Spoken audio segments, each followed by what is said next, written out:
కేసీఆర్ దా కాదా ఒక్కసారి గుర్తు తెచ్చుకోమని రేవంత్ రెడ్డి గారిని అడుగుతా ఉన్నాం.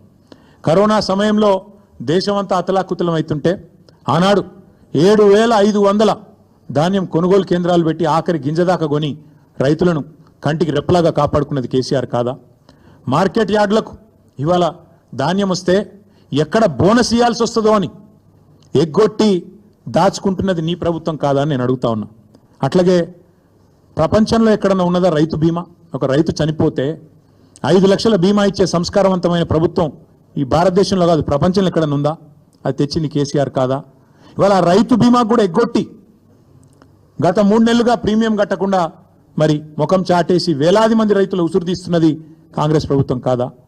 ఇట్లా 1-2 కాదు, చెప్తే 100 విషయాలు ఉన్నాయి.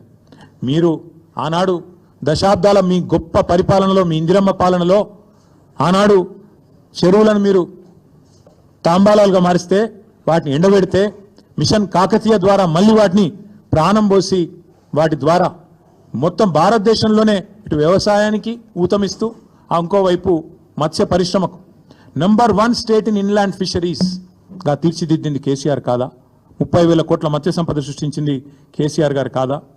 ఏపీకి ఆంధ్రప్రదేశ్కి ఉమ్మడి రాష్ట్రంలో కిందికి గోదావరి గలగలా తరలిపోతుంటే, ఇంకోవైపు కృష్ణమ్మ బిరబిరా పారిపోతుంటే ఆరతులు పట్టింది నీ పార్టీ, కిందికి నీళ్లను తీసుకుపోయింది నీ పార్టీ.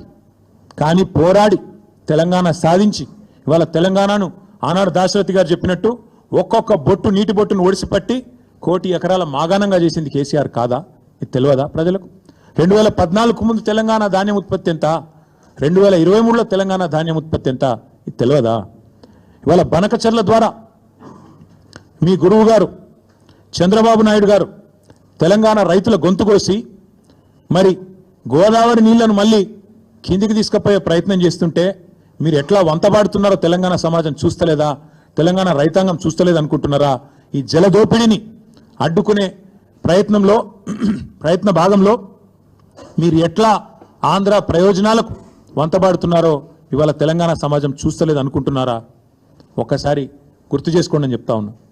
ఆనాడు వలసల జిల్లాగా పేరుపడ్డ పాలమూరును దత్తత పేరిట దగా చేసిందెవరో, దక్షిణ తెలంగాణకు ప్రాణాధారమైన పాలమూరు రంగారెడ్డి ఎత్తిపోతల పథకాన్ని మేము దాదాపు 85-90% పూర్తి చేస్తే ఆ 10% ఇవాళ చేయకుండా ఎండబెడుతున్నది ఎవరో ప్రజలకు తెలియదా? ఆనాడు నల్లగొండ జిల్లా, మా స్రవంతి గారు ఇక్కడే ఉన్నారు, మునుగోడు, ఆ ప్రాంతం మొత్తం ఆనాడు ఫ్లోరైడ్ బాధతో బొక్కలు పూర్తి స్థాయిలో మూలుగ తెచ్చిపోయి దారుణంగా తయారైతే ఆ ఫ్లోరైడ్ అనే మహమ్మారిని తరిమి కొట్టింది కేసీఆర్ పరిపాలన కాదా? అన్నదాతల ఆత్మహత్యలు ఆపింది కేసీఆర్ పరిపాలన కాదా? ఇది సెంట్రల్ గవర్నమెంట్ పార్లమెంట్లో చెప్పిన మాట వాస్తవం కాదా? ఇట్లా చెప్తూ పోతే 100 ఉన్నాయి. చివరికి ఎంత దారుణం అంటే నల్లగొండ జిల్లాలో ఫెయిల్ అయిన బోర్లే ఇంటి పేరుగా రైతులు మార్చుకునే పరిస్థితి. బోర్ల రామరెడ్డి గారు, ఆయన ఇంటి పేరు బోర్ల రామరెడ్డి, 57 బోర్లేసి బోర్లా పడ్డ వ్యవసాయం తెలంగాణలో ఉన్నమాట వాస్తవం కాదా? ఇవాళ మీరు మాట్లాడితే దయ్యాలు వేదాలు వల్లించినట్టు నికృష్టంగా కాంగ్రెస్ గురించి, కాంగ్రెస్ యొక్క గొప్పతనం గురించి, ఇందిరమ్మ గురించి ఎమర్జెన్సీ విధించి ఆనాడు ఎంతో మందిని జైళ్లలో నూకిన ఇందిరమ్మను గుర్తు చేసుకుంటూ మళ్ళీ గుడ్డలు కూడా తీసుకొడతామంటే ఇవాళ తెలంగాణ సమాజం అట్లా చూస్తూ ఊరుకోవడానికి, నిస్తేజంగా చూడడానికి సిద్ధంగా లేదు. రేవంత్ రెడ్డి గారు, మీకు నేను స్పష్టంగా చెప్తా ఉన్నా, నీకు లెక్కలు తెలియకపోవచ్చు కానీ నేను గుర్తు చేస్తా. వాస్తవం ఏంది? 2014లో ఆనాడు కొత్త రాష్ట్రం తెలంగాణ, ఏదో అధికార మార్పిడి కాదు జరిగిందో, కొత్త రాష్ట్రం పుట్టింది. ప్రజల దయతో, పోరాటాలతో, కేసీఆర్ గారి నాయకత్వంలో తెలంగాణ రాష్ట్రాన్ని సాధించుకున్న రాష్ట్రంలో మన ఆర్థిక పరిస్థితి మనకు తెలియకపోయినా 2 దఫాల్లో 30,000 కోట్ల రుణమాఫీ చేసింది కేసీఆర్ ప్రభుత్వం కాదా? ఆనాడు కరోనా వచ్చినా, పెద్ద నోట్ల రద్దు లాంటి సమస్యలు వచ్చినా, కొత్త రాష్ట్రానికి మోడీ గారు ఎన్నో రకాలుగా ఇబ్బందులు పెట్టే ప్రయత్నం చేసినా అన్ని తట్టుకొని 30,000 కోట్లు రుణమాఫీ చేసింది కేసీఆర్ ప్రభుత్వం కాదా? అట్లాగే ఇక సాగునీటి ప్రాజెక్టులు, వాటిని సస్యశ్యామలం చేయడం, నేను మళ్ళీ చెప్తా ఉన్నా, మీరే కదా ఏందది రైతు డిక్లరేషన్. మీ రాహుల్ గాంధీ వరంగల్కి వచ్చి ఇన్ని మాటలు చెప్పిండు, ఒక్కటని అమలైందా? ఇంట్లో ఒకటేసారి రుణమాఫీ అన్నారు. 50,000 కోట్ల రుణమాఫీని 12,000 కోట్ల కుదించి చేతులు దులుపుకున్నారు, అవతల పడ్డారు, అయిపోయింది అంటున్నారు. 12,000 కోట్లు దాటలే ఇంకా ఈరోజు కూడా. మళ్ళీ మాట్లాడితే సిగ్గు లేకుండా 21,000 కోట్లు అని చెప్తారు. మీకు ఇదివరకు కూడా చెప్పినా, మళ్ళీ కూడా చెప్తా ఉన్నా. ఇందులో ఒక్కటన్నా అమలైందా? ఒక్కటంటే ఒక్కటి అయినా సిగ్గు లేకుండా మాట్లాడతారు. అట్లాగే ఎన్నో చేశాం, మీకు చెప్తే చాలా ఉన్నాయి. 2,603 రైతు వేదికలు కట్టినాం. 5,000 ఎకరాలకు ఒక్కొక్కరు చొప్పున అగ్రికల్చర్ ఎక్స్టెన్షన్ ఆఫీసర్లను పెట్టినాం. ఏదో మాటలతోనో డైలాగులతోనో కాలేదు. తెలంగాణలో వ్యవసాయ విస్తరణ కేసీఆర్ గారి నాయకత్వంలో అకుంఠిత దీక్షలాగా, ఒక తపస్సులాగా చేస్తే ఇన్ని రంగాల కలబోత, సాగునీరు, విద్యుత్తు, అట్లాగే ఇరిగేషను, ఇవన్నీ కలిస్తే, గ్రామీణాభివృద్ధి కలిస్తే వాటి సమాహారంగా అల్టిమేట్గా తెలంగాణ ఇలా భారతదేశంలో నెంబర్ 1 అయింది. మేము రెడీ. నువ్వు అసెంబ్లీలో పెడతావా చర్చ, లేదా అంబేద్కర్ కాడ పెడతావా, కొండారెడ్డి పల్లెలో పెడతావా, చింతమడకలో పెడతావా, కొడంగల్లో పెడతావా, గజ్వేల్లో పెడతావా, ప్లేస్ నీ ఇష్టం, ఎక్కడంటే అక్కడికి వస్తాం. కానీ నువ్వు తప్పించుకపోయే బాబత్ మాకు తెలుసు. నువ్వు గ్యారంటీ ఏం చేస్తావు? ఈయనకి ఏంటంటే అలవాటు, బురద చల్తాడు, అవతల పడతాడు, ఇట్లా చల్తాడు, ఏదో మాట అంటే డైలాగే నేను ఎక్కడన్నా అని మళ్ళీ అవుతాడు. ఆయననే చెప్పిండి, నిన్న కేసీఆర్ వస్తాడా కేటీఆర్ వస్తాడా అన్నాడు. మరి నేను వస్తా అంటున్నా. నీకు దమ్ముంటే రా, లేదంటే ఇంకొక ప్రతిపాదన 8 తారీఖు నాడు, ఇలా 5 తారీఖు, ఎందుకంటే ముఖ్యమంత్రి గారికి ప్రిపేర్ అయ్యేందుకు టైం పడుతుంది. 8 తారీఖు నాడు 11 గంటలకు మేమందరం వస్తాం. సోమాజిగూడ ప్రెస్ క్లబ్ రా, నీకు కుర్చీ చేసి పెడతాం. నీ కార్యకర్తలతో సహా వస్తావా, నీ ఎమ్మెల్యేలతో సహా వస్తావా, వాళ్ళు ఎంతమంది వస్తారో చెప్తే వాళ్ళకు కూడా ఇంతజాం చేస్తాం. ఛాయ్ బిస్కెట్ కూడా మా సోమాజిగూడ ప్రెస్ సోదరులను అడిగి అది కూడా ఏర్పాటు చేస్తాం. సోమాజిగూడలో ప్రెస్ క్లబ్లో 11 గంటలకు 8 తారీఖు నాడు నేను రెడీగా ఉంటా. నువ్వు వస్తావా రావా నీ ఇష్టం. నువ్వే ఛాలెంజ్ ఇస్తున్నావు, రావాలని కోరుతున్నా. వస్తే సంతోషం, మీడియా ముందే చర్చిద్దాం. నీళ్ళకు నీళ్లు, పాలకు పాలు. ఇంకొక మాట కూడా నేను చెప్తా ఉన్నా, ఇవాళ మా రైతన్నలు కూడా వినాలని చెప్పి కూడా కోరుతా ఉన్నా. వాస్తవం ఏంది, ఈరోజు సిగ్గు లేకుండా ఈ ముఖ్యమంత్రి రైతు బంద్ వేసినా పండుగ చేసుకోండి అంటుండు. మొన్ననే మా ప్రశాంత్ రెడ్డి గారు, జగదీష్ రెడ్డి గారు ఇక్కడ చెప్పినారు.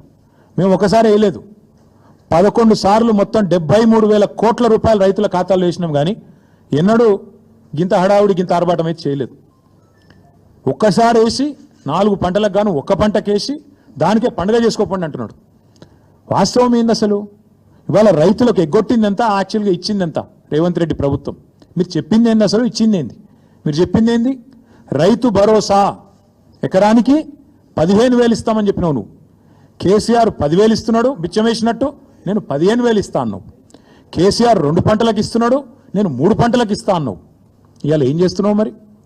ఇచ్చినావా ఎక్కడైనా 15,000? అసలు రైతు భరోసా పేరుకు అర్థం ఉందా, తాత్పర్యం ఉందా?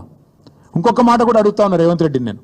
నువ్వే కదా ఉత్తరం రాస్తే కౌలు రైతులకు, 22 లక్షల మంది కౌలు రైతులకు ఉత్తరం రాసి నీ మొగోడు, మీ అందరికీ నేను రాగానే ఇస్తా, ఇచ్చేస్తూనే ఉన్నా, వస్తూనే ఉన్నా, ఇస్తా అని చెప్పి రెచ్చగొట్టిండు. ఇవాళ అసలు రైతులకు ఎగ్గొట్టింది, పట్టదారులకు ఎగ్గొట్టింది ఈ 4 పంటలు కలిపి 24,000 కోట్లు, కౌలు రైతులకు ఎగ్గొట్టింది 15,000 కోట్లు.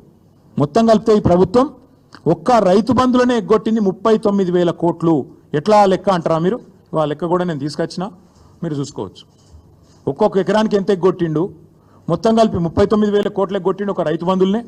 ఇక రైతు రుణమాఫీ తీసుకుంటే అక్కడ దాదాపు 38,000 కోట్లు ఎగ్గొట్టిండు.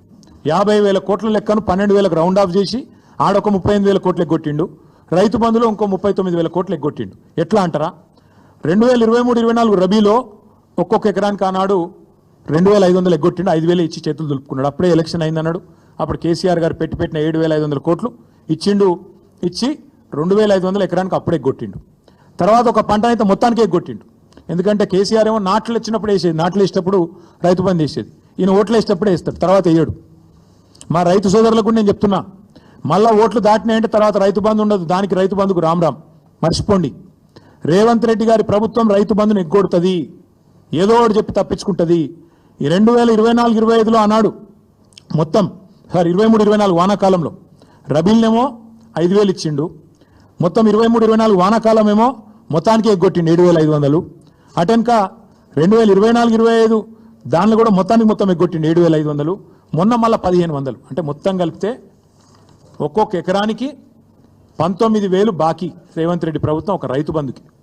అంటే మొత్తం కలిపితే 1,52,00,000 ఎకరాలకు తీస్తే లెక్క మొత్తం కలిపి ఇప్పుడు నేను చెప్పిన 39,000 కోట్ల రూపాయలు ఎగ్గొట్టింది కాంగ్రెస్ ప్రభుత్వం. టోటల్గా అన్నదాతకు సున్నం పెట్టింది కాంగ్రెస్ ప్రభుత్వం.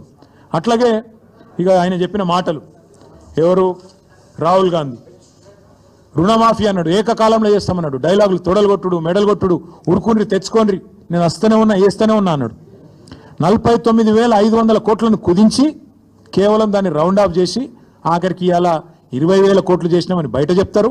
నిజానికి ఇచ్చింది మాత్రం ఇప్పటికి 12,000 కోట్లు మాత్రమే. అక్కడ ఎగ్గొట్టిండు. అట్లే రైతు కూలీలకు మోసం, 500 బోనస్ అని అక్కడ మోసం, కౌలుదారులకు మోసం, ఆఖరికి పంటలు కొనక అది కూడా మోసం. కొంటే బోనస్ ఇవ్వాలి కదా, మొదలు వడ్లన్నిటికి ఇస్తామన్నారు, దొడ్డు వడ్లకు బోనస్ అని చెప్పిండ్రు. కానీ ఆఖరికి ఏం చేసిండ్రు? సన్న వడ్లకు అన్నారు. ఆ సన్న వడ్లకు గుడి ఇవ్వలేదు. ఆఖరికి మొత్తం మార్కెట్కి తెచ్చిన ధాన్యం 30% కూడా కొనలేదు. ఇది వాస్తవం. ఇక చెప్తా పోతే చాలా ఉన్నాయి, కానీ నేను ఒకటే చెప్పేది, ఇట్లా ఎన్నో రకాలుగా ఈ రైతులను మోసం చేసి ఈరోజు రాష్ట్రంలో ఉండే నిరుద్యోగులు ఇంకా పెద్ద జోకు, 60,000 తలకాయలు లెక్క పెడతారటిన మందికి పుట్టిన బిడ్డలు మా బిడ్డలు అని చెప్పుకునే బాపతు. కేసీఆర్ గారు ఇచ్చిన ఉద్యోగాలు